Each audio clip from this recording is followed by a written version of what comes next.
I prayed and prayed and prayed. And you are here, so many of you, you've been called to serve, but you have not started yet. Haujaanza. Father, in the mighty name of Jesus Christ, let your finger point. Only 3 as the sign that you are choosing your people to go and spread the gospel, so that the gospel can go in all the directions of the world. In the mighty name of Jesus Christ, come.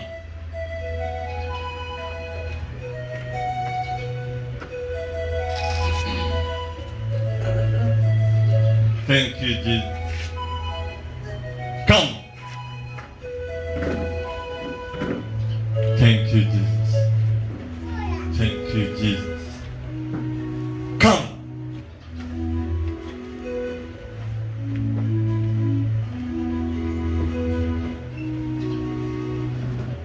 Pastor Tina, come and anoint them for spreading the word of God.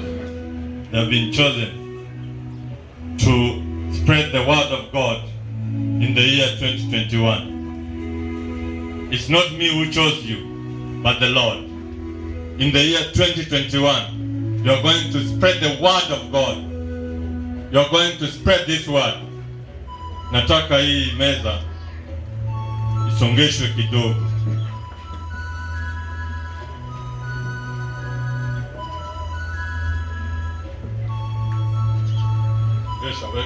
Weka iangalie, weka bado niko na jambo hiyo.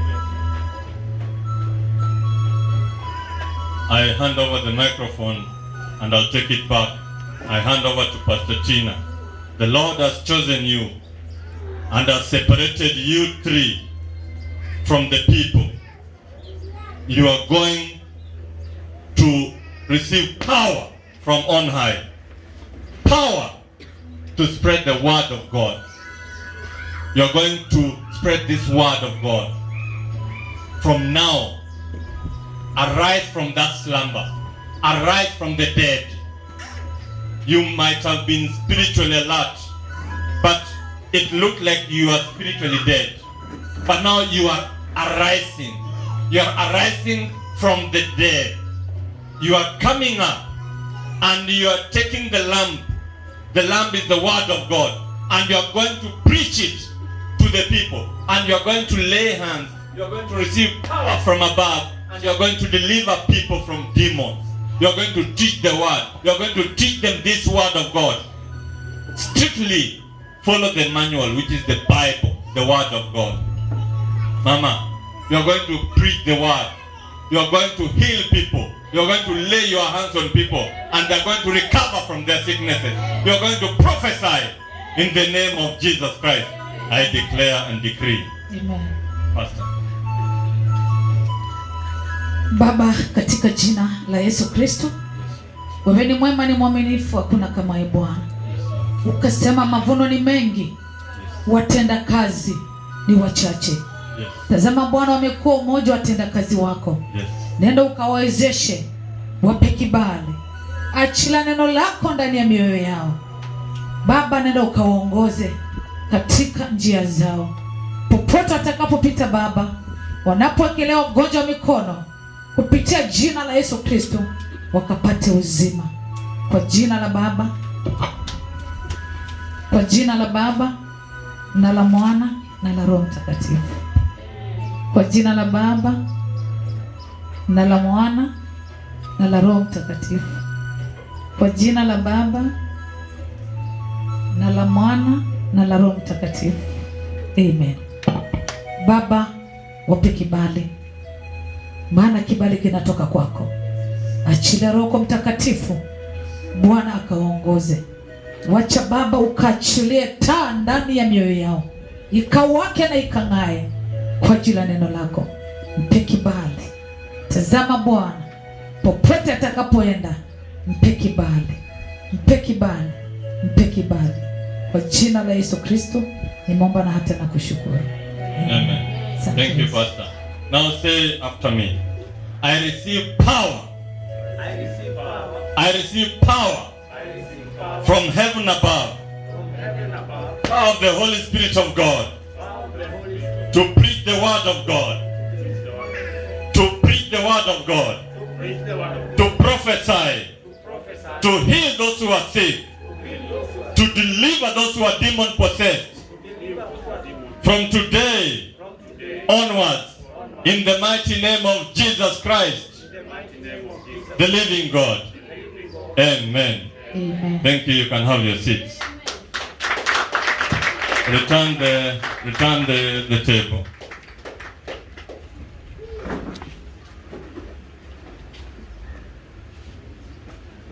There are some of you here who are supposed to join the choir. You are here.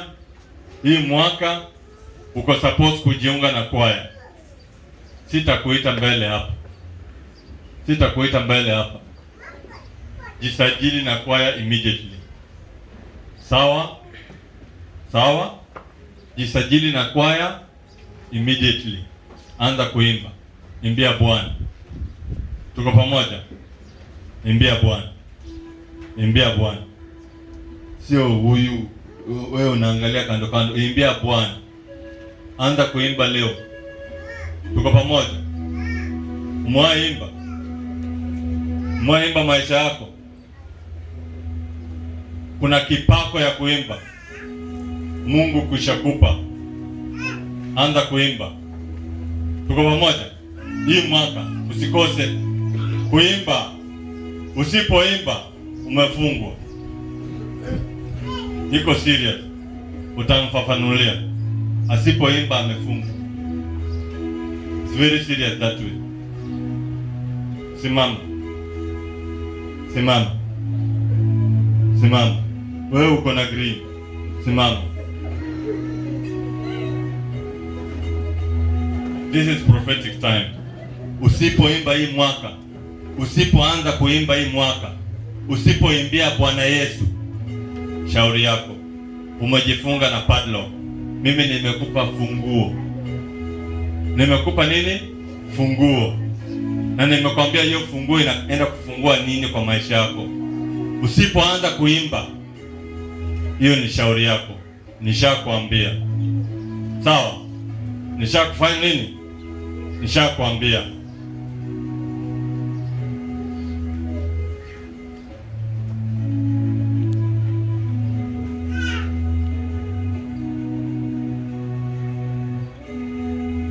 Father, in the mighty name of Jesus Christ, we give you all the glory. We give you all the praise for what you have done to your people. You have isolated your people. You have separated them. May you give them power from on high above. Power of the Holy Spirit of God. And let them manifest your power for your glory. In the mighty name of Jesus Christ, we pray, believing and trusting. Amen. Now, we go every year, as the year begins, everybody says, New Year resolution, New Year resolution, New Year resolution. But I want to tell you, unless you include the Lord first in it, then it shall not succeed. Because the Bible says, human beings, they plan, but they plan in their heart. But from the Lord comes the proper answer. Only from the Lord comes the proper answer. The Bible says you need to commit to the Lord whatever you do. Commit it to the Lord. Whatever you do, and He will establish your plans. He will establish your plans. The Bible says, my yoke is easy, so take it. Take it. And my burden is light. Jesus Christ is saying that His yoke is very easy. He just wants you to believe. Just a little believing. It will be enough for Him to work in your life. You're tired of carrying heavy burdens. The whole of year 2020. You are carrying a very heavy burden. Jesus says, come to me and I will give you rest. Take the yoke I give you. Just the yoke of salvation. Just give your heart to Jesus. Just be righteous. Just live according to the instructions of the Bible, the Word of God. And then all these other things shall be added to you. Just believe and action according to the Word of God. Tembea na hiyo mienendo ya Biblia.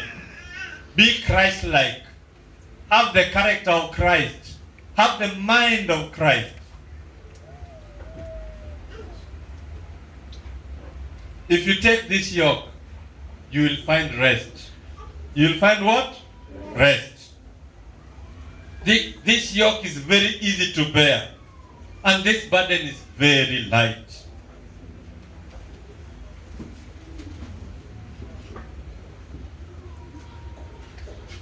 In all things, we all know that God works for good to those who do what? Love Him. To those who are called according to His purpose. I want you to know that if you accept Christ to lead you, then you'll never panic again. You'll never worry again. Amen? Amen. Now, I want you to know that a year has got 365 days or 366 days. And this is, we have taken now 2 complete days, isn't it? 2 complete. A day is 24 hours. 2 complete, gone. What did you do to the Lord? 2 days, gone. 2 days are remaining 363 days. What have you done those 2 days? Now you can remove this. I've finished with it. You can remove this. Now it is time for warfare. It is time for what? Say warfare. We were still reading what God is saying about this year. That's why we were going slowly. I was giving you a story that if you believe in Jesus, you can never panic. You can never worry. You can never hesitate in doing anything. And I told you last time that you can strengthen yourself in the works of Jesus Christ by doing 3 things: prayer, fasting, and sacrifice. Don't ever leave any of those 3, because if you leave any of those, then you shall never succeed. Praise the Lord. Prayer, fasting, and sacrifice. Without any of those, you're going nowhere. And you have to be rooted in the Word of God. And then from the root takes food.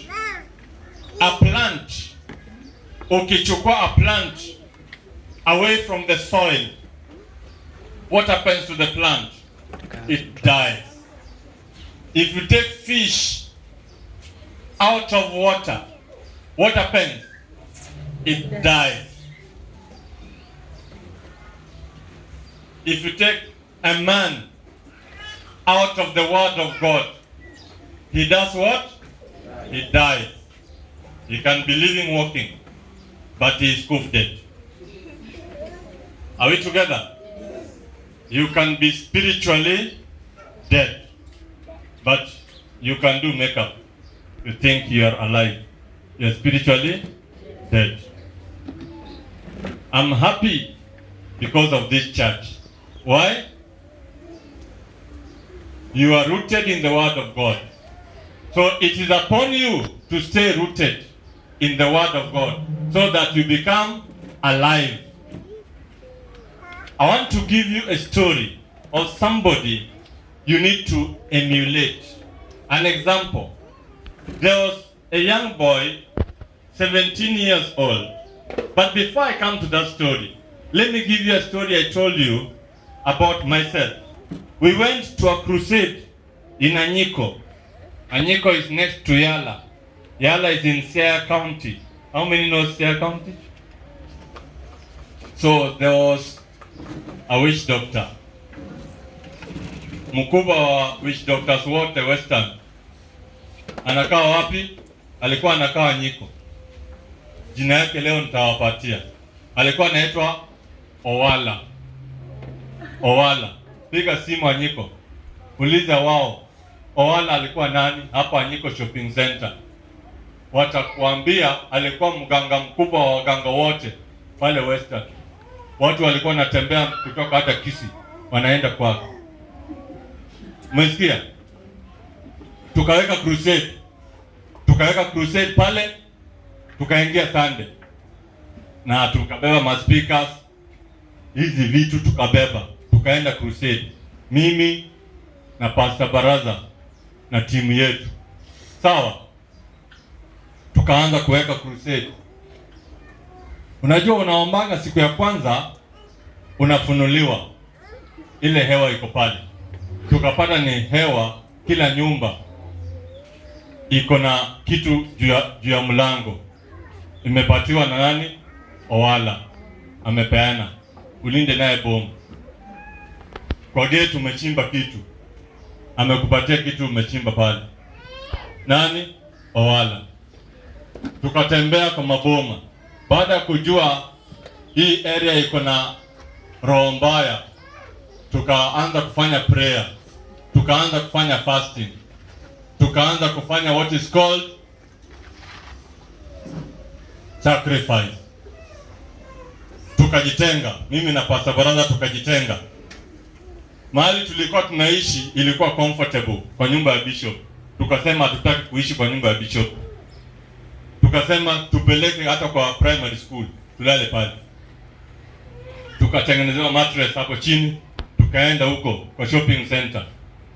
Mahali hapo kuna mtu anapeana nyumba zake hapo. Tukatakaza hiyo nyumba, tukaweka mattress hapo chini. Sasa tunalala hapo. Na tulali. Tunapiga magoti. Tunaabudu usiku kama Paulo na Sila. Sababu tumeshajua hewa ni mbaya. The first night God revealed to us that hii hewa yote ni mbaya. Hii area yote ni mbaya. Owala ametawala hiyo area. Sawa? Basi. Kesho nikaona ufunuo. Nikatangazia watu kwamba ikifika Thursday kutakuwa na mvua. Mvua itakuja. Na mvua kabla haijamwagika itakuwa sio mvua ya kawaida, itakuja na radi. Na yule mtu amekuwa akiwasumbua hii area atatwangwa, ataangushwa on Thursday. Something will happen. Say something will happen. Something will happen. Something will happen. Something will happen. Tukaanza kutembea maboma tuone testimony inakuwa namna gani hii area. Testimony is very important. Ukiitwa hapa ukuje utoe testimony, kuja haraka tafadhali. Testimony is very important. Because the oxygen we breathe is a testimony by itself. Wengine waliona mara 3 wakakufa. Mara ngapi? 3 wakakufa. Na ujue ukikufa hauna tena uwezo wa kutangaza hii injili. Umesikia? So tangaza injili wakati bado wewe uko hai. Wakati bado wewe uko na hiyo oxygen ya kutangaza hiyo injili. Tuko pamoja? Wale wameseparatiwa, anza fasting. Choose your day of fasting. Especially now that you've been anointed, go into a fast. Declare a fast yourself. Kama kuna kuku ulikuwa umepika, wachana na hiyo kuku. Nataka kukwambia wakati Elisha, ama enda ukule hiyo kuku ukue kama Elisha. Wakati alikuwa separated, alichinja bulls wawili ile alikuwa anatumia, akachinja, akaita watu wote wa village, kujeni muone nimetengwa leo. Nimetengwa kwa sababu ya neno. Niende nikafuate Prophet Elijah. alichinja. His only source of income, alichinja. Akabaki sasa hawezi limia watu. Alikuwa analimia watu na ng'ombe 2. Umesikia? Na ile kitu kama chuma. Ng'ombe inaenda, hey! Pani. Alafu yeye anachimba na ile kitu ya kuchimba. Sawa? Hiyo ndio kazi Elisha alikuwa anafanya. So ilibidi awache hiyo, his only source of income, na achinje na achome watu wakule. Umesikia? Watu walikula na akasacrifice to the Lord God Almighty, na akaanza kufuata nani? Prophet Elijah. Mwishowe alikuwa na double anointing ya nani? Prophet Elijah. Umesikia? Praise the Lord. Amen. Now ilipofika Thursday, na niliwaambia alifanyia pastor moja nini? Aliua. Sababu pastor aliangalia njia ngapi? 2. Changanya, Yesu apendi changanya. Tuliimba hiyo wimbo. It was prophetic. Hakuwa anajua nitasema hapa.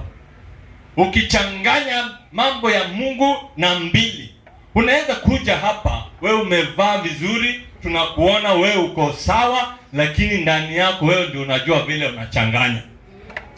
Changanya ilifanya pastor huko Anyiko alikufa. Aliuliwa na nani? Owala. Alipoenda kwa Owala, akafika Owala, kuna watu wamekuja hapo wanataka kuniua, tafadhali nisamee. Na anajua Yesu na anaenda kwa mganga kubembeleza mganga. Instead aende apige magoti chini vile Prophet Elijah alipiga magoti chini akikimbizwa na Jezebel, akikimbizwa na Ahab, na Mungu akamuokoa Prophet Elijah. Sawa? So that is what you do when there's a warfare. You don't changanya. Yesu apendi. Pastor wala alimwambia nimeshafunga, na nikifunga hakuna reverse, unaenda kukufa. Alifika kwake alikufa. Sisi tulipofika pale hatukuchanganya. Sawa? Tulipeleka ujasiri wa Yesu, tulipeleka neno takatifu ya Yesu, na ilikuwa wakati sasa mimi niko kwa jukwaa nikasema, mmeona hiyo? Radi imetwanga, na ilinionyesha sign ya kwanza. Sign ya kwanza ikatwanga na haikutwanga. Haya, unajua inatwanga mara 3. Pia unaona line la white kama stima. Radi, ushaona radi kweli? Hapa Mombasa kuna radi. Mimi natoka huko Nyanza Western, huko kuna radi nakwambia. Hapa Mombasa sijaona mvua ikikuja ati radi inachapa. Hey, angalieni YouTube muone radi. Just go to YouTube and say, how does lightning work? Hey, lightning. Pia tapata ta. Hivyo ndio inafanya. Nikachapa ya kwanza. Pia. Nikasema, mumeona? Mungoje sasa, wekeni macho. Alafu ya 3, pia tata. Kwa nyumba ya nani? Owala. Alikuwa amekaa kwa kiti ya ile kiti ya mbao ile ya nyumbani, unajua? Alafu ameweka blanketi chini, anakoroga madawa. Alikufa hapo vile amekaa hivi, alikufa hapo kwa nyumba yake. Na unajua alitufukuza wakati tulikuwa tunafanya door to door, tusiingie kwake. Tulikuwa tunaenda kunyonga hizo manyoka zake. So yeye ndiye akanyonga, alikufa dead. Alizikwa Sunday crusade ikaishi. Praise the Lord. Praise the Lord. So nataka ukuwe na ujasiri hii mwaka ukiingia. Joshua anaambiwa nini? Soma haraka. Joshua 1 verse 9 hapo. Anaambiwa nini? Hapo 6, 7, 8, 9. Anaambiwa nini Joshua? Ili usurvive mwaka wa 2021.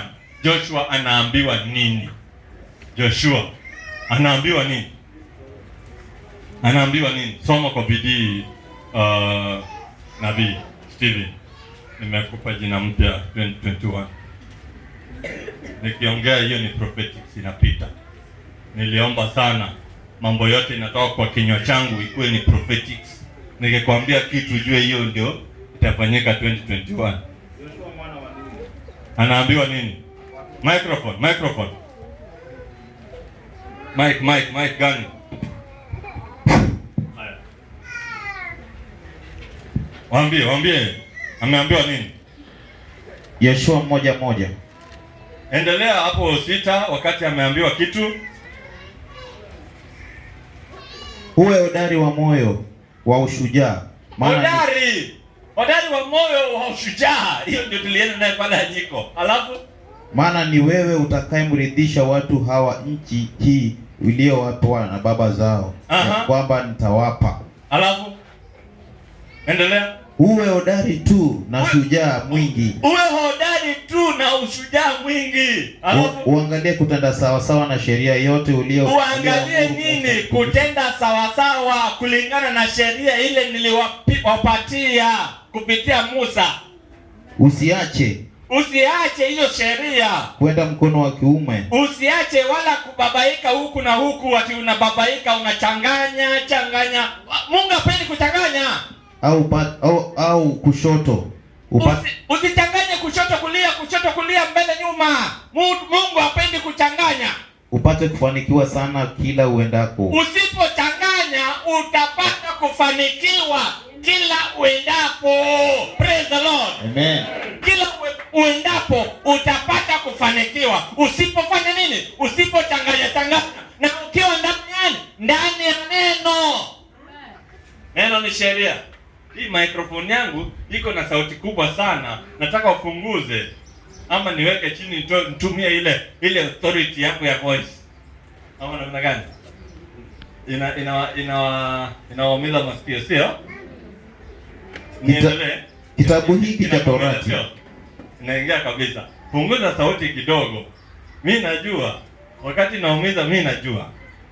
Haya, kitabu hichi nini? Kitabu hiki cha Torati kisiondoke kinywani mwako. Kitabu hichi cha sheria kisiondoke kinywani chako. Kisiondoke hata kidogo. My friend, read the word of God. Meditate upon the word of God. Hapo sawa. Meditate upon the word of God day and night and practice it. Mienendo yako ikue ya the word of God. And the Bible says, and the word is Jesus Christ. Na Peter akaulizwa, wewe pia ulikuwa na yeye? Akasema hapana. Hata kuongea kwako ni kama yeye? Akasema hapana. Hata mwenendo yako ni kama yeye? Akasema hapana, simjui. Hata mavazi yako ni kama yeye? Akasema and the cock crow. Kukulio kuu. Akakataa, akakana Yesu. Hana ujasiri, akakana Yesu. Baada ya kuona Yesu akifufua Lazarus, akakana Yesu. Baada ya kuona Yesu akitoa majini 2000 kwa mtu, akakana Yesu.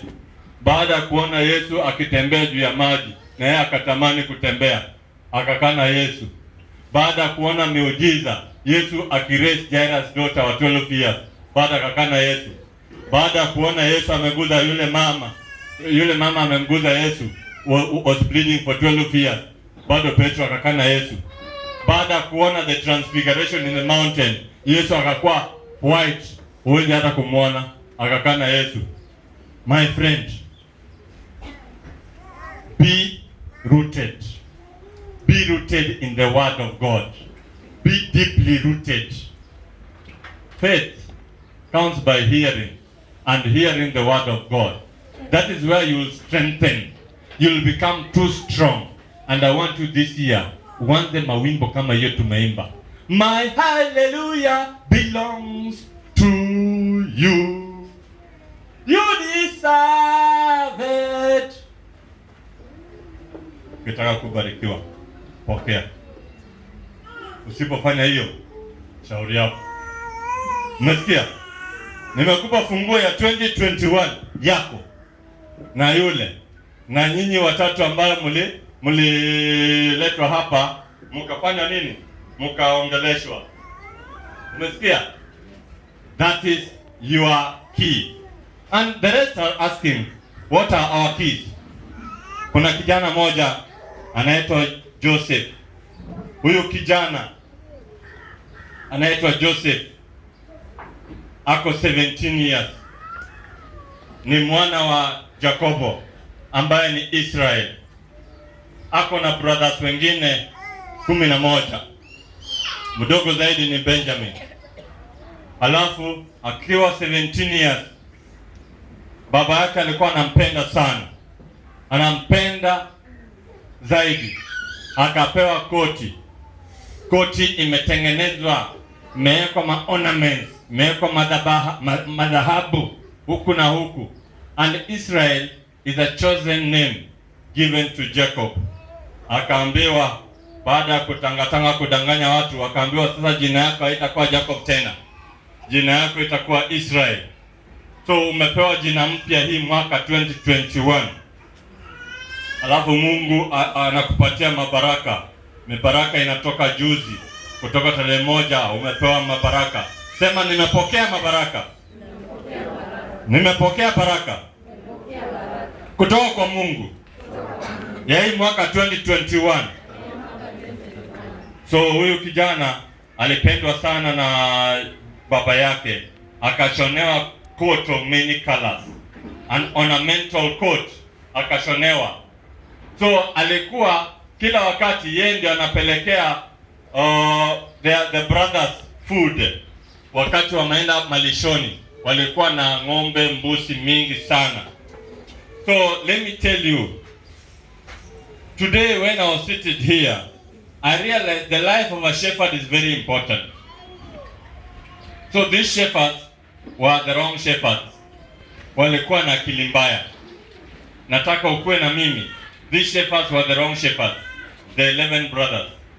One day, they just all of a sudden started hating this Joseph. Alikuwa na ndoto. Kila mtu ako na ndoto. Akasema tulikuwa tumeenda kuharvest sheaves and then my sheep ikawa unajua wanalalisha chini. Ukienda kukata let's say for example mahindi kwetu nyumbani ama huko Kitale unaikata hivi alafu unailalisha ama unaisimamisha hivi. So yao ni kama walikuwa wanalalisha. All of a sudden akaona kila mmoja amelalisha shiv yake, ile bundle yake. Alafu all of a sudden wote wakasimama wakaabudu yake. Umeona sasa? Haya.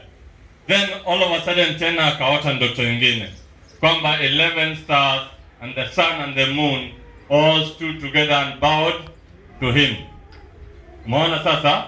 So akaenda akaambia mandugu zake na baba yake.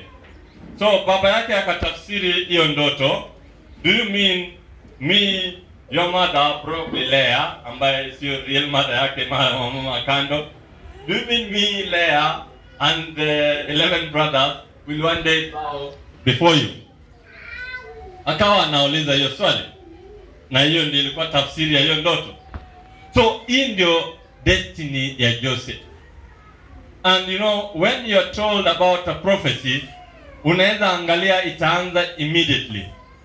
But a prophecy in your life, like now, if I tell you, you will have a business one time, sort of a mini supermarket, and grow it into a supermarket, and it will never lack.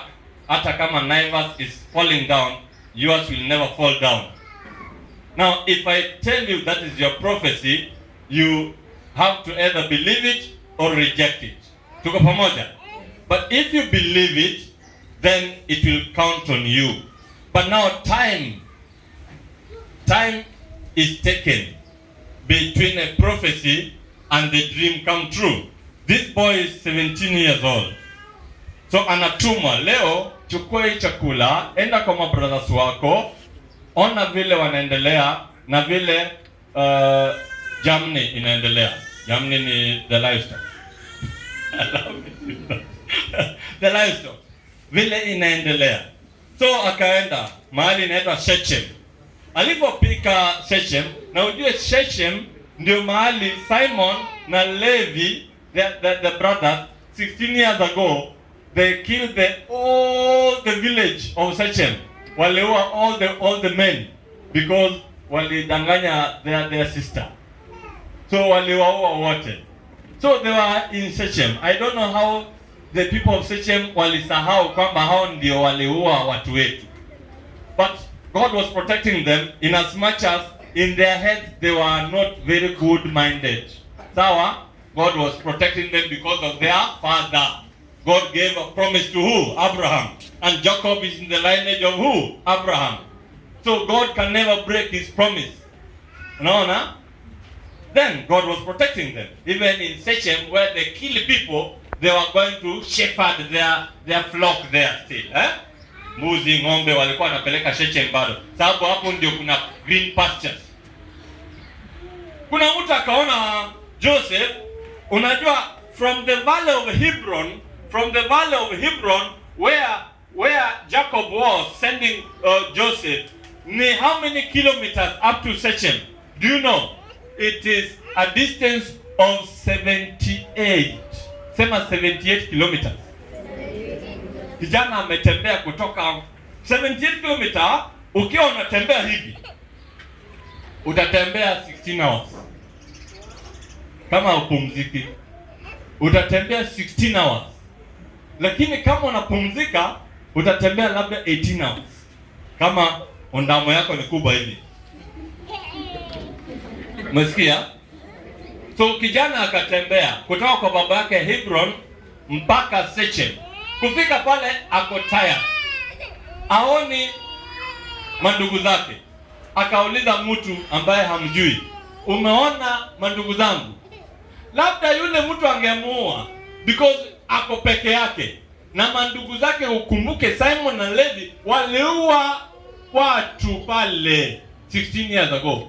Walichinja watu pale. So huyu Joseph angeuliwa na mwenye anauliza swali ati umeona mandugu zangu? Angeuliwa. Kama sio protection ya Bwana, angeuliwa. Haya. Akaambiwa wametoka, wameenda mahali inaitwa Dothan. Wameenda wapi? Sema Dothan. Hapo kuna green pastures. He leaded me in the greenest of pastures. So wameenda Dothan kutafuta malishoni. Sawa? Haya. So from Shechem to Dothan is another 19 kilometers. Imagine umeshatembea 78 kilometers, unaambiwa tena wameenda another 19 kilometers. Tena uanze kutembea 19 kilometers. Kama unatembea hivi ni 3 hours. Umesikia? 3 good hours bila kustop.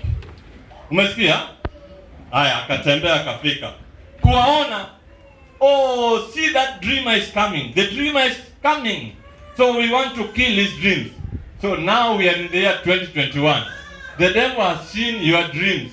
And he's saying, see that dreamer has entered 2021 is coming. We want to kill his dreams. Wakapanga hivyo. Sawa? So, Simon, Levi, wakawa mstari wa mbele kusema, we have to kill him. Then they are arguing. The two killers. Unajua waliua the whole village. So killing is not a problem to them. Simon and Levi. Sawa? So they can influence the whole of their brothers to kill one person. Is simple for them. So Reuben akasema, hapana. Akifika tusimuue, tumweke kwa hii kashimo. Tumweke wapi? Kwa hii kashimo. Because alikuwa anapanga kesho yake akuje amtoe kisiri. Sawa? So unajua alikuwa firstborn, So firstborn akisema, unajua sasa kuna nguvu. Firstborn of Leah, Reuben. So wengine wakisikia, na wengine ni watoto wa maid, So lazima wasikie. Haya, wakasikiza. Wakasema okay, tutamweka kwa hii shimo. Shimo ni 10 meters down. Mimi kama binadamu ni 1.5 meter. Shimo ni 10 meters. Umetupwa ndani. Na shimo iko kwa desert.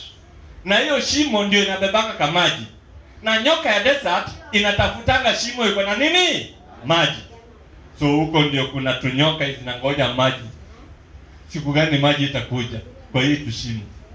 Huko ndio kuna frogs. Huko ndio kuna scorpions.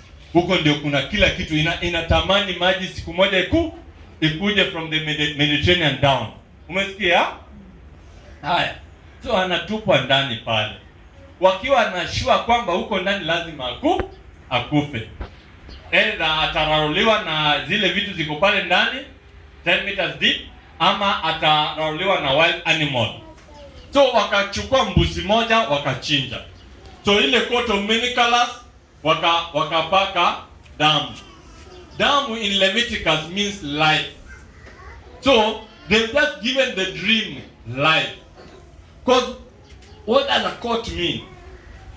A coat, wakati umeenda tuseme kotini, judge anavaa kanguo. Mlifundisha nguo. Nguo inamaanisha nini? Nguo represents something that you do. In the former times, ukivalishwa koti, tuseme wewe ni Maraga, anakaa pale anavaa koti kuashiria authority ile iko ndani yake. Sawa? Ili akigonga ile meza, pap, judgment. Amesha declare judgment. Then when you look at Nigerian movies, in the palace they wear royal robes. Sawa? So this coat represented the destiny ya nani? Ya Joseph. Lakini wale vijana wake hawakujua, wale mandugu zake. Sawa? So wakachukua damu ya kondoo, wakamwaga kwenye koti, wakaenda kudanganya baba kwamba huyu ameraruliwa na mnyama na amekufa. Baba akalia machozi. Baba kulia machozi. Hata hawana aibu, wanadanganya mzee. Mzee analia machozi. Mzee anapoteza ile uhai wake. Nasema furaha ni uhai. Sawa? Furaha ni nini? Uhai. Sisemi uhai alikufa. Furaha yako ikiisha, hiyo ni kama hata mtu amekufa dead. Sawa? Haya, tuendelee mbele. So mzee analea, vijana 3 days wakarudi pale. So wakawa na idea nyingine. Juda ama Ruben ndiye akaleta idea. Tumtoe pale, tumuuze. Tumfanye nini? Tumuuze. Hapo ilikuwa njia ya traders. Watu wa Ishmael wanapitanga hapo. Ishmael, Midianite, hiyo yote ni kabila ya Ishmael. Sawa?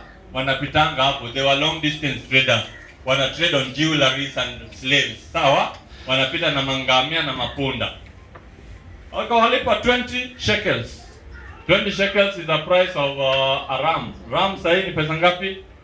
Wengine wenu tulichinja. Ram sahi ni pesa ngapi? Around 4,000-5,000. So that is equivalent to 20 shekels.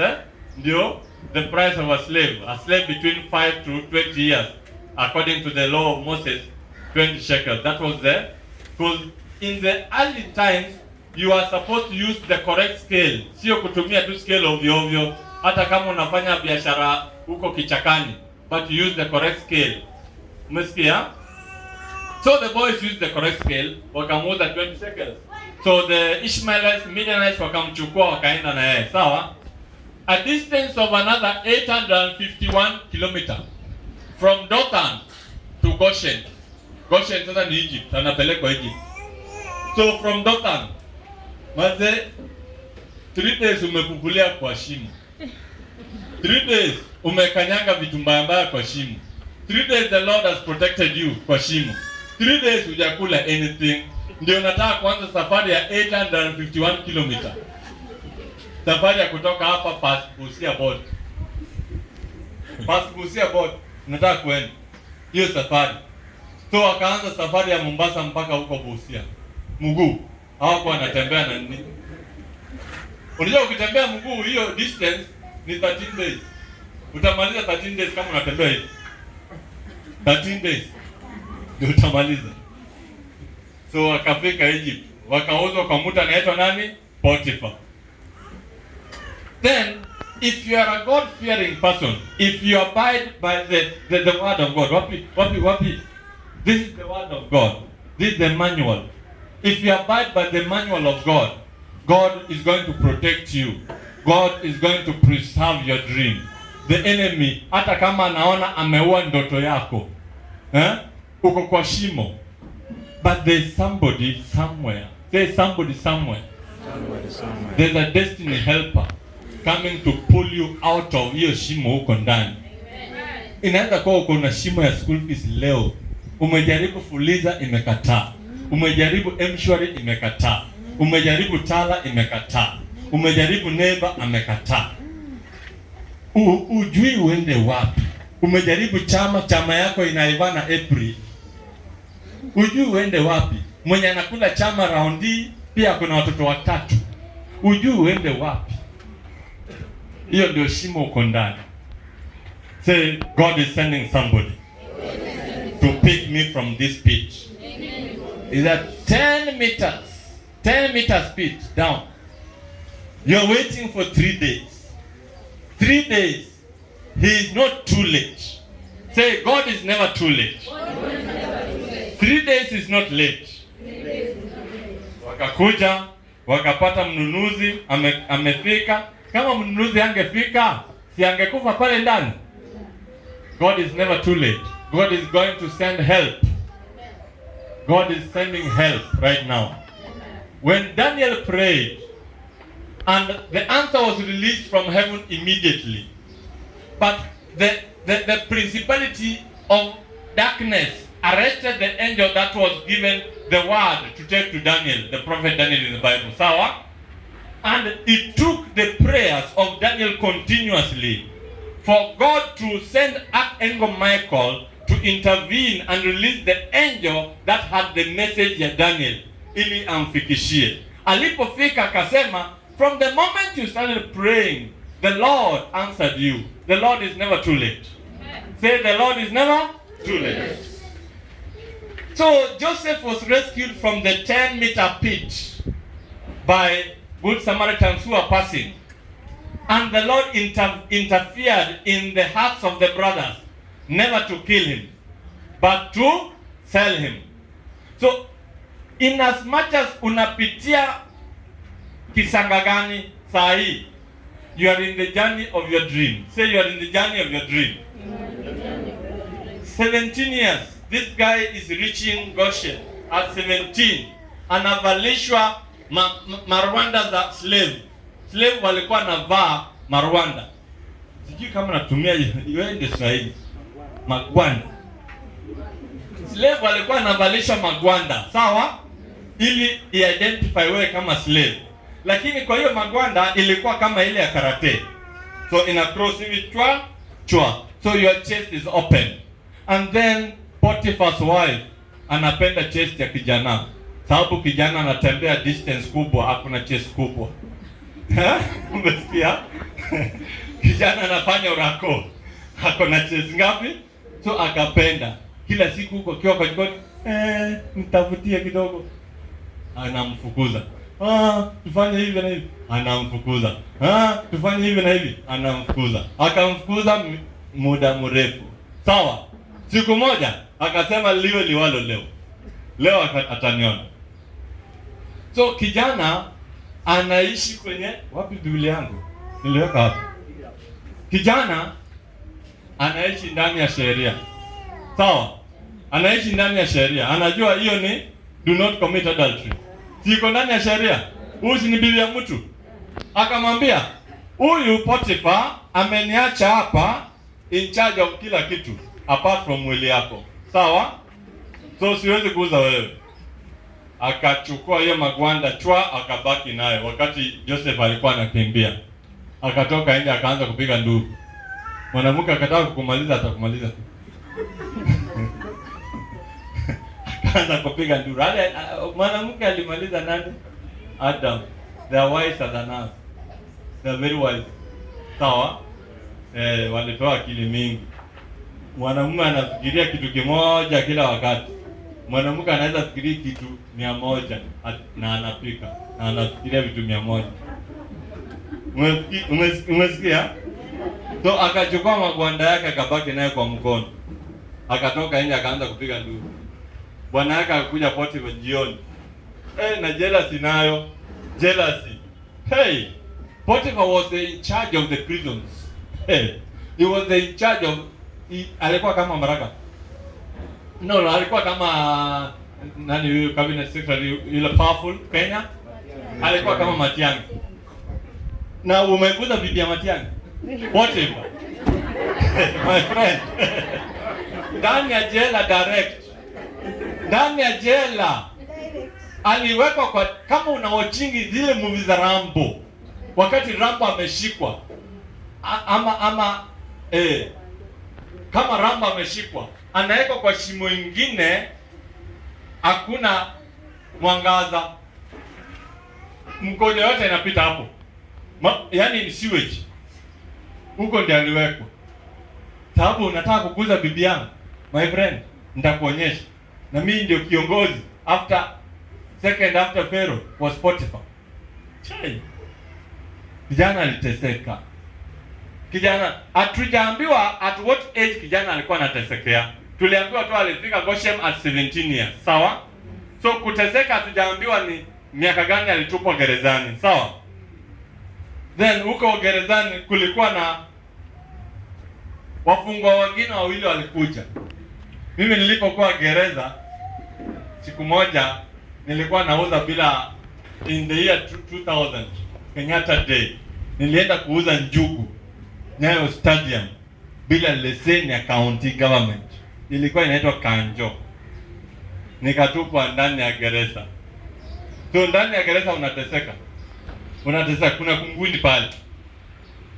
Na kuna ndoo pale kwa kona. Hapo ndio unakojoa. Hapo ndio unapupu. Jela ni mbaya.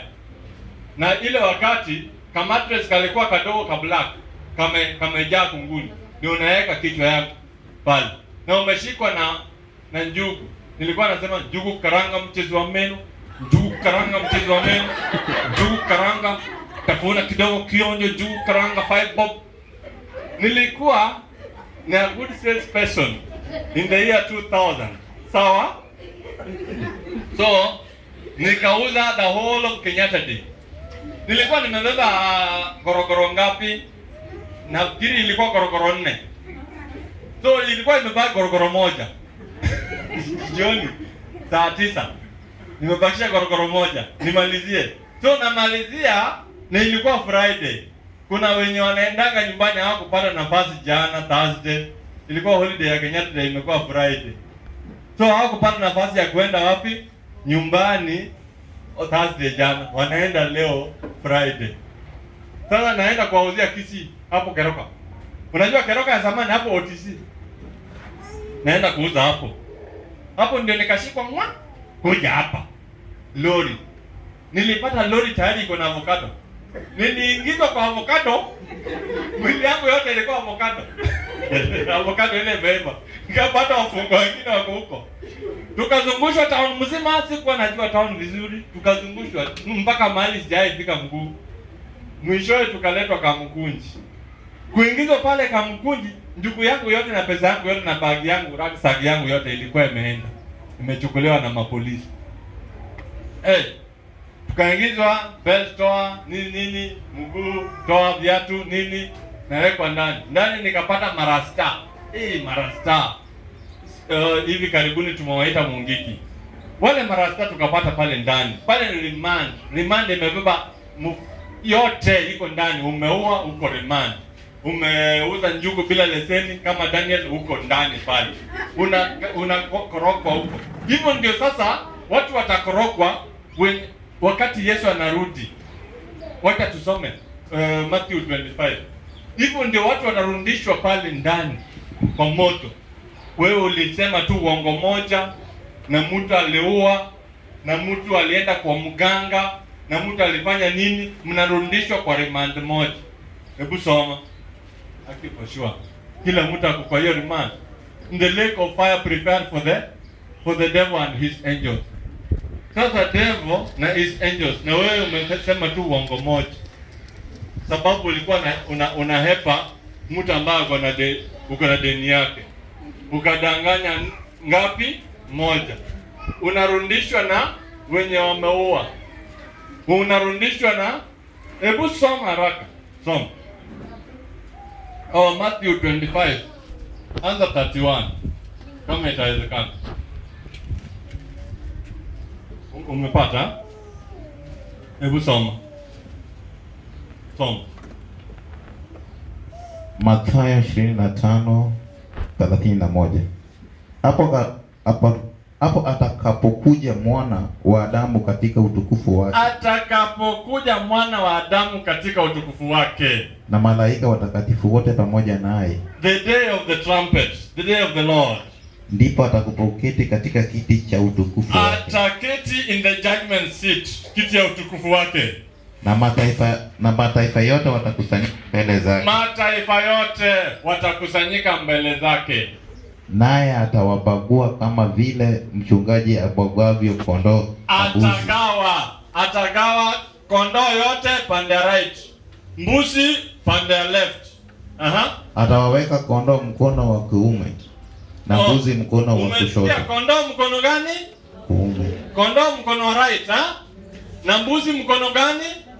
Left. Alafu kisha mfalme atawaambia. Kisha Yesu atasema nini? Wale walioko mkono wake wa kuume. Wale wanakuwa kwa mkono wa kiume, the right, wanaitwa nani?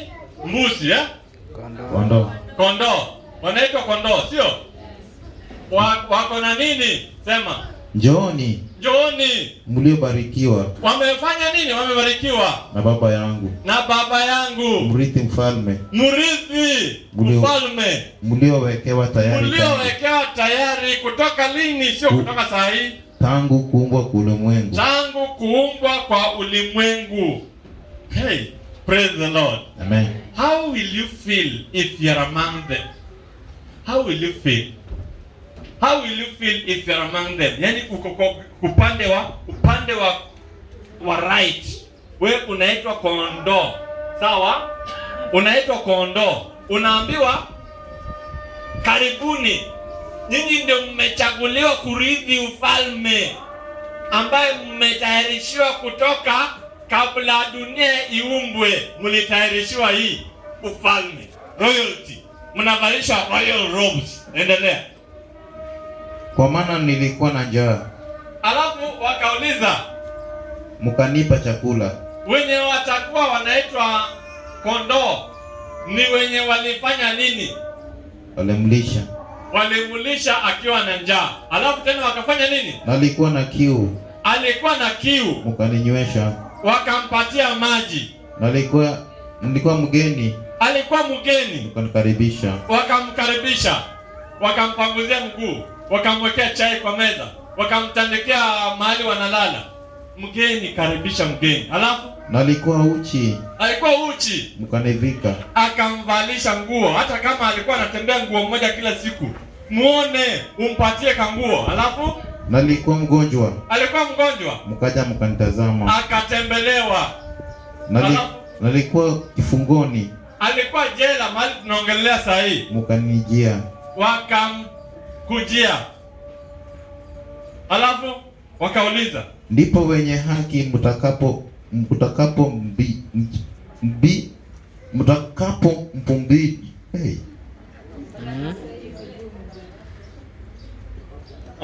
Endelea. Ndipo wenye haki watakapomjibu wakisema, aje Bwana, ni lini tulipokuona una njaa? Ulikuwa na njaa saa ngapi Bwana? Tukakulisha na hatujawahi kukuona. Nani ameona Yesu? Amesema alipokuwa na njaa ulimpatia chakula. Sasa utamuuliza, Bwana, wakati gani na sisi tulikuwa tunasikia wewe uko mbinguni? Wakati gani tulikuona uko na njaa tukakupatia chakula? Watauliza. Yaani sisi tutauliza. Alafu atatujibu aje? Tena ni lini tulipokuona u mgeni tukakukaribisha, au uchi tukakuvika? Ukiwa mgeni, ukiwa uchi, na wewe tulikuwa tunasikia tu uko mbinguni. Ni lini ulikuwa jela na hatujawahi kukuona? Atajibu namna gani? 40 atajibu. Na mfalme atajibu akawaambia, amini nawaambia.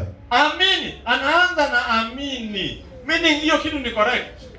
amini nawaambia, yeye mwenyewe Yesu Kristo is the truthful God.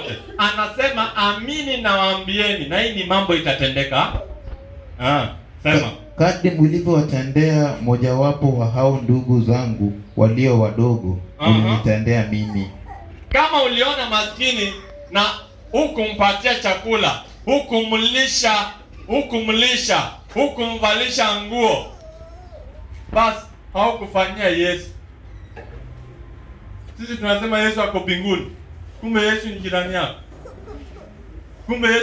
yako. My friend, wewe unangoja Yesu ako mbinguni, unaenda magoti chini kila siku. Kumbe Yesu ni jirani yako. Amekuomba chumvi, nasema huyu mama amenichosha na kuomba chumvi kila wakati. Nilimwambia zae watoto wengi. Mama yangu aliambiwa hivyo. Tulikuwa sasa hatuna pesa wakati mwingine kwa masomo. Tukawa sasa tunasoma na harambee. Tunapita mtihani kabisa. Tunaenda university. Tulipewa akili sharp. Alafu tunaitisha harambee. Wamama wa village wakasema, nani aliwaambia wazae watoto wengi? Ametuchosha na harambee kila wakati. Tulikuwa tunapeleka harambee Polytechnic Hall pale Mutumbu. Walisema mama yangu alimwambia sizae watoto wengi. Alisema mama yangu amewachosha na kuita harambee ya university. Tulikaa kama kamiti ya familia yetu. Tukasema wengine wetu waliobaki tusiende university. Sasa university ilifika na ndugu yetu wa pili. Sasa sisi wengine tulipopita tuende university, tukasema God will provide. Tukalea hiyo jambo iliambiwa mamangu kwamba tuliwaambia sizae watoto wengi, ametuchosha na harambee. Kila siku anatuita harambee Mutumbu, tumchangie pesa. Na mimi nikashika hiyo maneno. Na mimi nikasema, my God will be my degree. My God has been my degree up to date. Today I'm doing a job, Steve can tell you, cannot be compared with any other job. Can be compared with ile job ya mkubwa wa KPA peke yake. Ile kazi nafanya hapa Mombasa. Ile kampuni nasimamia ni kubwa zaidi kushinda KPA Mombasa. Mama yangu aliambiwa, tulimwambia asizae, sasa ametuchosha na harambee ya kwenda university. Kwani watoto wake ndio wamekuwa kwanza kwenda university. Alitukana. Mamangu mzazi alitukana. Mimi nikasema boma yetu itakuwa na professors. Yaani tumbo ya mamangu itazaa professors. Na nikasema itazaa professors wangapi? 4. Alafu nikamwambia babangu pia. So kukawa na profesa mmoja ameshatoka. Kukawa na profesa mwingine tena. Kukawa na profesa watatu. Wakaniuliza 4 wako wapi? Nikasema 4 ni mimi. Aje. Sasa mimi ni prophet. Umesikia? Sasa mimi ni prophet. So iko pingapi? Pro ngapi? Pro 4. Wakati ilifika 3 wakaniuliza 4 hapo hapo. Nasema ni mimi. Na wewe sio professor. Nasema mimi ni ni prophet. Na wanaamini mpaka leo. Sababu ile ujasiri Joshua aliambiwa nikashika na naendelea naye mpaka leo. Leo nikisimama na cheka sababu ni mwaka mpya. Hata sasa hivi nilikuwa nahubiri. Utakalewa kwa hiyo shimo. Ningekuwa nahubiri. My friend, today tunataka tuelewane. Nataka tuelewane, nikiongea nataka ulie. Nataka niongee polepole, utafakari. Na upate hiyo kitu ilikufanyikia kwa maisha yako. Na uanze tu kulia mahali huko. So mimi najua kurushwa jela ni nini. Sawa? Najua kurushwa jela ni nini. Na akaambia wenye walikuwa upande wa kushoto nini? Walikuwa naitwa mbuzi. Kisha akamwambia na wale walioko mkono wa kushoto. Wanaitwa nani kwa Biblia? Mbuzi. Mbuzi akaambiwa nini? Ondokeni kwangu, Ondokeni mabuzi. mliolaaniwa. Wamefanywa nini? Wamelaaniwa. Alafu Mwende katika moto wa milele, mwende katika moto wa milele. Alafu aliyowawekewa tayari Ibilisi na malaika zake. aliyewekewa, na hiyo moto sio yako. Hiyo moto nilisema sio yako. Tafadhali. Nilisema in Genesis 1 verse 26 umepewa dominion. Ukapewa dominion. Alafu in Genesis 3, alafu hiyo dominion ikauzwa kwa black market. Sema black market. Dominion iliuzwa black market. Iliuziwa nani? Lucifer. Ibilisi. Sawa? The dominion on earth iliuziwa Ibilisi kwa black market. So ilibidi Yesu mwana wa Mungu aje yeye mwenyewe kwa hii black market.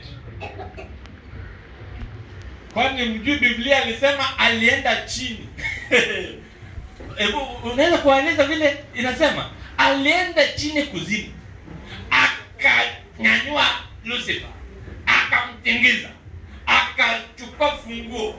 Akachukua Akasema funguo za mamlaka.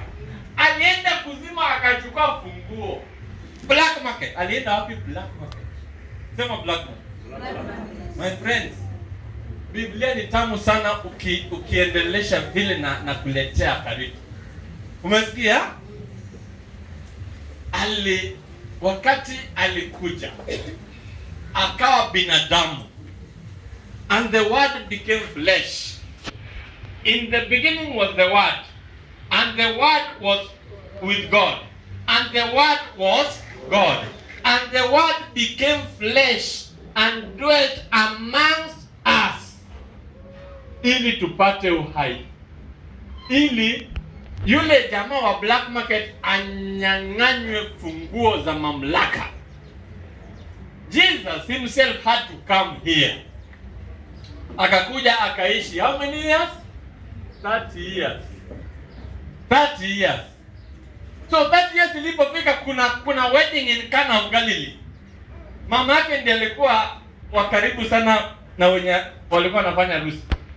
So mama yake alikuwa analinda mambo ya jikoni isiende mbaya. Mama akaona hapa jikoni leo kumeumana.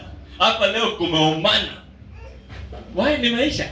Na mama ndio mkubwa wa jikoni, anasimamia hiyo wedding kwa jikoni. Mama wa Yesu, Maria, ndiye anasimamia mambo ya jikoni.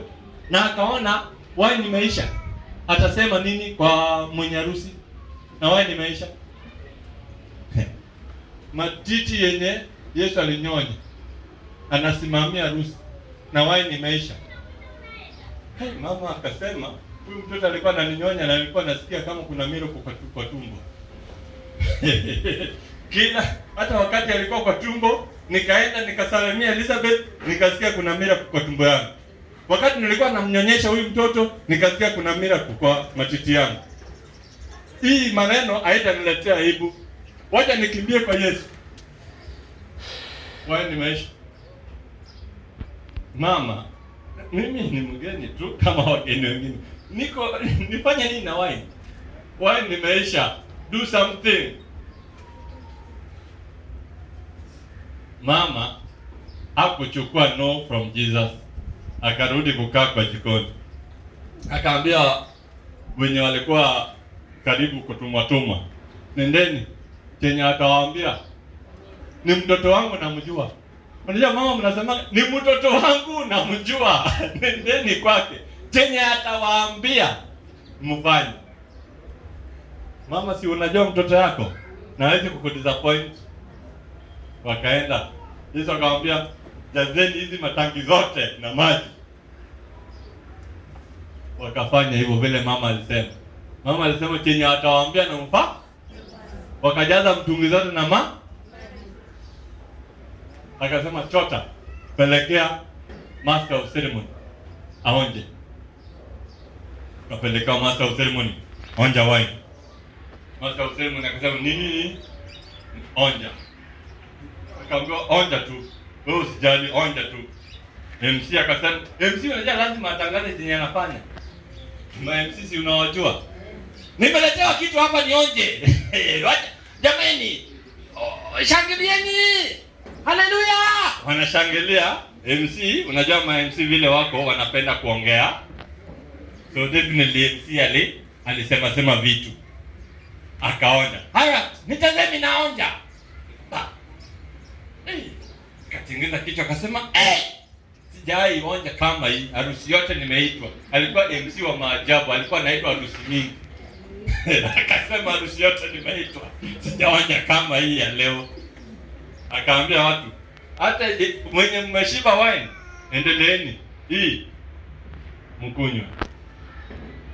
He is the bread of life. Amen. Jesus Christ is your everything this year. Don't see where you're walking now. Walk by faith, not by sight. Kama Joseph angekuwa anaangalia shida anayopitia for 13 years, angesurrender, angejinyonga pale kwa shimo. Sababu wale Wayahudi walikuwa na nguvu, anaweza shika hapa kona, ashike na nyambaze naye for 5 minutes na aende. Ushajua? Walikuwa watu wa bidii, watu wa nguvu. Umesikia? Yeye mwenyewe angejinyonga. Mimi nataka kukwambia yale unapitia leo, unapitia sababu kuna goal mbele, na hiyo goal ni kubwa. Wakati watu wanakimbia, on your mark, get ready, set ready, go. Unaambiwa unakimbia 42 kilometers. Nilienda half marathon ya 20 kilometers, sio? Wale half marathon ni ni 10. Nilienda ya 21. Nilienda ya 21. Ile ya standard chat marathon. Ile inakimbiliwa Nyayo Stadium. Nilienda. Haya, nikavaa t-shirt imeandikwa stand chat hapa. Nikaanza on your mark asubuhi saa 12. Get ready, set, go. So tunakimbia. Lakini kuna wale ma sharpshooters, wale wa Eldoret pia wako kwa hii marathon. Wako huko mbele. The race. We are fighting a race. We are running a race. Na una sweat. Na hakuna maji ulibeba. Hata nilisahau kubeba music. Kwa masikio, at least itani guide. At least nifike. Iko mahali nimefika nataka kuanguka. Nasema sasa itakuwa vipi? Na unajua unaenda mpaka Parklands huko ndani Nairobi. Unaenda mpaka Parklands. Karibu ufike Mwiki Kasarani. Unakimbia mpaka unarudi kumalizia wapi? Unajua unarudi kumalizia wapi? Nyayo Stadium. Na mmeanzia Nyayo Stadium. Sasa mimi nashindwa. Unafika Parklands, halafu tena unaenda Upper Hill. Unafikiria tukirudi Nairobi utaenda direct. Unarudi tena Upper Hill. Upper Hill ni mlima. Tena unapanda Upper Hill, karibu unafika huko Ngong Avenue 1, Avenue 2, 3, unapanda hizo zote. Halafu sasa ndio unateremka. Ukiteremka unateremka tena town. Unafika mpaka huko Moi Avenue, huko Tom Mboya. Unakimbia tena unaenda Kenyatta Avenue. Tena unaenda unafikiri unafika Uhuru Highway, uende direct Nyayo Stadium. Tena unarudi. Tena unaenda Haile Selassie. Tena unarudi Haile Selassie. Tena unafikiri Haile Selassie na Nyayo ni karibu. Tena unaingia hapo Parliament Road. Hivi. Tena unaingia Moi Avenue. Tena unaingia tena Kenyatta Avenue. Tena ukiingia Kenyatta Avenue ndio unarudi tena Uhuru Park. Ukirudi Uhuru Park, sasa ndio unaenda. Unafikiri sasa tunaenda Nyayo Stadium. Kufika pale nini? Haile Selassie roundabout. Tena unapanda tena hapa hii. Capitol Hill huko juu. Tena unapanda huko kuna Britam. Ile ofisi ya Britam. Unapanda. Tena unazunguka Britam hivi. Tena unarudi chini. Tena ukifika pale tena unaenda Lang'ata. Unaenda tena Lang'ata. Tena unafika Lang'ata mpaka huko Carnival. Ukifika Carnival tena unapiga roundabout hivi. Ndio sasa unarudi Nyayo Stadium. My friend, the race is not for the weak. Hapa sasa inauma mimi. Hapa yote imeniuma. Inauma. Mimi nilikuwa nafikiri niko na viatu. Hiyo viatu sasa imekuwa kama nyundo. Na gonga hivi ni nyundo. Nikachukua viatu nikatupa. Na uwezi omba mtu viatu. ni ile ulikuja naye, sababu kila mtu ako kwa race. Nikasema sasa hii ni nini? Lakini nikasema lazima nifike. Nikasema sasa yule mtu ako mbele, nimeona huyu mtu ni mwanaspoti, wacha nikimbizane na yeye asiniache. Haya, sasa nimepata mtu wa kupimana na yeye. Tunaenda. Tukafika. Tukaona finishing. Sasa watu wa kamera wanakuja, wanapiga picha. Na umemaliza namba 500.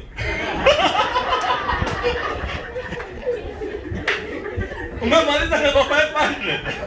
Unapigwa picha. Unapewa gold. Unapewa medal. Imeandikwa finisher. You finish the race. Ndio maana pale wa mbinguni nimesema, it doesn't matter ulikuja saa ngapi. The last will be the first. Vile nilishangiliwa nikimaliza, nikapewa gold, nikapiga picha, nikaweka kwa Facebook, nikaweka kwa Instagram. Alafu nikapewa juice. Alafu nikapewa kwa tent nyingine hapo. Wanapima kama temperature iko sawa, sababu umekimbia. Wanakufanyia massage pia kama uko na pesa. Unafanywa pia massage ya mguu sababu mguu imechoka. So makondoo waliambiwa nini? Kaa pande ya right. Nyinyi ndio mmechaguliwa. Mmemaliza the race faithfully, mmemaliza. Na mambusi wakaambiwa nini? Kaeni pande hii. Mlikuwa mnafanya tu nini zenu vile mnapenda. Hamkuwa mna visit the sick. Hamkuwa mna pray for the sick. Hamkuwa mna pray for those who are in jail. Hamkuwa mnavalisha watu nguo wenye hawana nguo. Mlikuwa mnadharau watu. Wanaambiwa kwenu ni nini? Moto. Imeandaliwa nani? Shetani na malaika zake. Moto wa nini? Milele na milele. Hey, praise the Lord. Amen. This is a race. Hii ni mbio. Kijana. Hii ni race yako. Unagonga nini? Hii ni mbio. Tuko kwa injili sasa. Joseph alikuwa kwa mbio kama hiyo. Ametembea kilomita 78 akafika Shechem from Hebron. From Shechem to Dothan kilomita another 19. Sawa? Wenye hesabu muhesabu. From Dothan to Goshen kilomita 851 mpaka Goshen. Hiyo ni race ama sio race? Amefikiri amemaliza. Amewekwa kwa Potiphar's house. Amefikiri amemaliza race sababu Potiphar amempromote. Anafikiri hiyo promotion ndio ilikuwa ya mwisho. Umesikia? Kumbe kuna janga inakuja mbele. Janga ni Potiphar's wife. Amechukua nguo yake. Potiphar akamweka prison amekaa. Alafu Mungu akamuonekania. Akamshika mkono tena. Ndio tulisoma kwamba acknowledge him in everything and he is going to pave the way. He is going to lead the way. He is going to remove all the roadblocks. Mungu akatoa roadblock pale jela. Akawa amepewa ukubwa huko jela. Mimi sikupewa ukubwa jela. Wacha nikwambie chenye ilifanyika. Kulikuwa na prefect huko jela. Ako na nguo ya white imeandikwa prefect.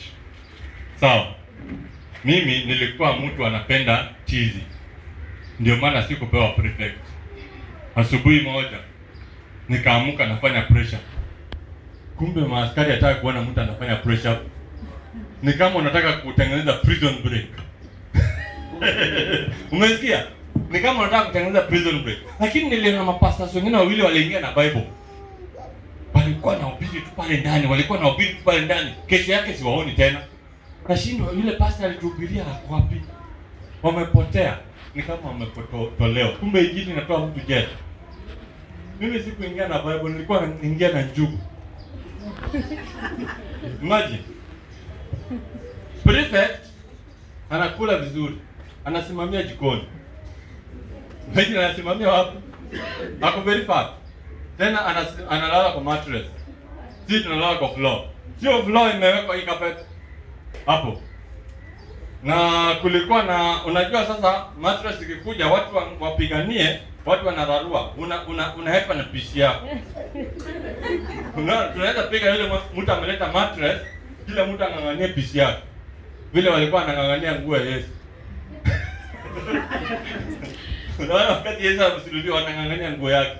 Hivyo ndio tulikuwa tunangangania mattress ikiletwa huko prison. Sababu Mpalestina akiletwa pale remand, yeye anapelekwa mahali pazuri. Analala kwa double decker. Tena kitanda imetandikwa vizuri. Sababu ni kala mwingine. Palestinos walikuwa wanaletwa pale. Hao manini hawakuwa na wao walikuwa kona ni yao, kona kingdom ya nani iko hapa, kingdom ya rasta mwingine iko pale, kona ni yao. Hapo ndio wanafanyia Sodom ya kila kitu. Unasikia dumu mgeni amepelekwa pale analia. Na Mungu akaniprotect, sikufanywa Sodom. Amen. Mungu akaniprotect vile aliprotect Joseph. Sikufanywa Sodom wala sikutoa pesa ndio nisifanyiwe. Sawa. Mimi nilipofika pale nilikuwa sasa naona mapasta wawili wamekuja hapa na kesho yake wakaondoka. Nikatambua jina la Yesu. Ile mama yangu alinifundisha. Nikaanza kuomba. Sikufanywa Sodom wala sikufanywa anything mabaya. Mpaka siku gani? Siku ya Monday watu wanaenda kotini na gari inaitwa Maria.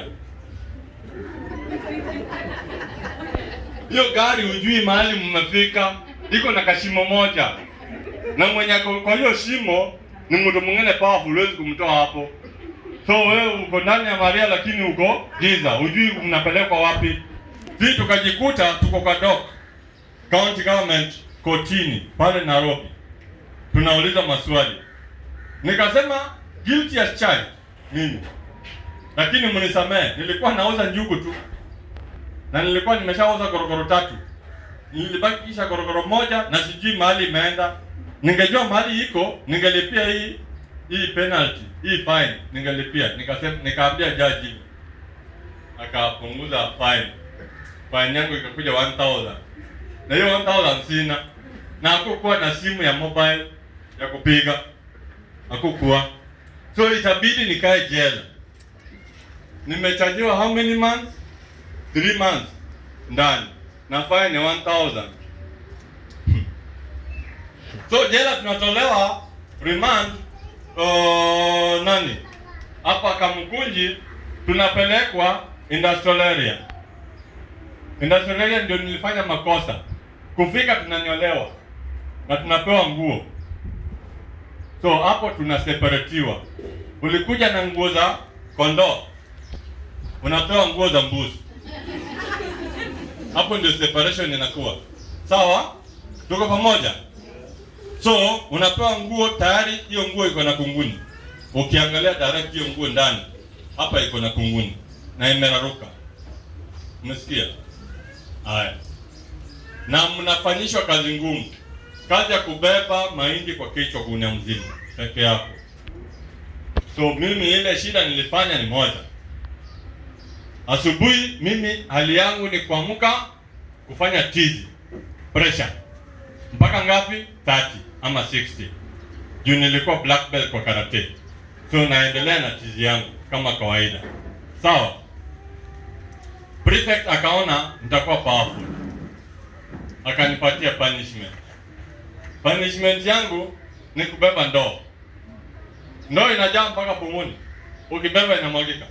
Na ikimwagika hiyo mahali imemwagika, utarudi kusafisha na mkono yako. Na ujue inamwagika nini?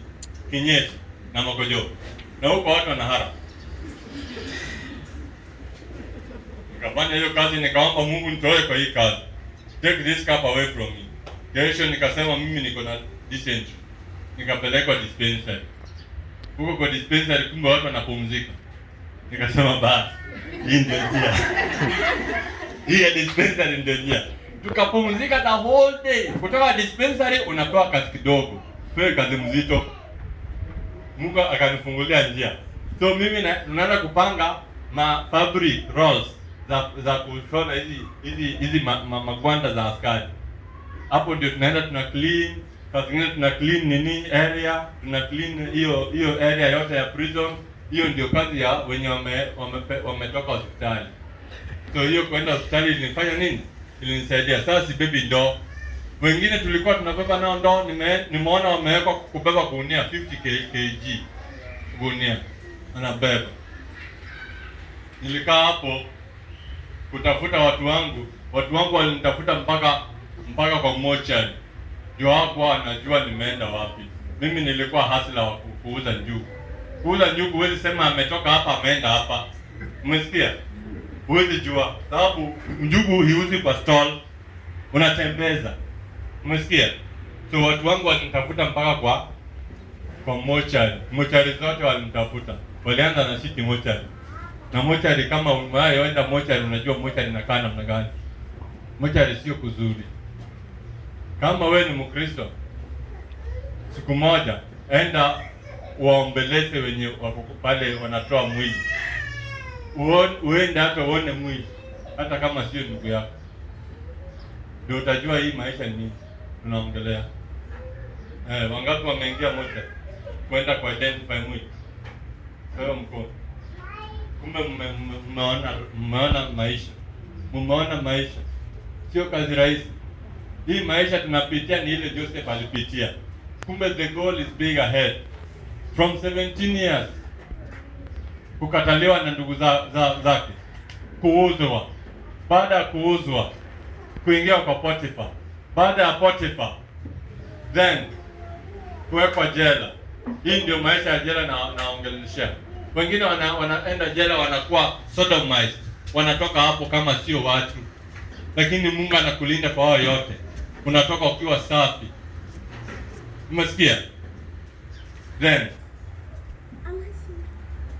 prisoners wawili wakafanya nini? Wakaletwa. Kumbe Joseph Mungu akamuonekania, akawekwa prefect. Akawa in charge ya maabusi. Sawa? Lakini ni in charge mzuri. Maabusi wengine wakiamka asubuhi anawauliza mmemkaje? Siku moja wakaamka wakiwa na huzuni. Kumbe wameota ndoto. Kulikuwa na mtu wa kupeleka wine kwa Farao. Ameamka akasema hii ndio ndoto yangu. Kuna mtu wa kupeleka mkate kwa Farao. Akasema hii ndio ndoto yangu. Akasema mtu wa mkate, wewe utachinjwa baada ya siku 3 na Farao. Mtu wa kupeleka wine, wewe utarudishiwa kazi yako baada ya siku 3. Na yule mtu wa wine kweli ilifanyika hivyo. Alipofika kwa Farao, alirejeshewa kazi yake baada ya siku ngapi? 3. Akapandishwa promotion. Siku moja Farao akaota ndoto. Farao akaota kwamba alikuwa anasimama kwa akaona ng'ombe 7 wenye wameshiba kabisa 7. Na baadaye akaona ng'ombe 7 wenye hawajashiba. Wenye hawajaenda malishoni. Tumbo iko hivi.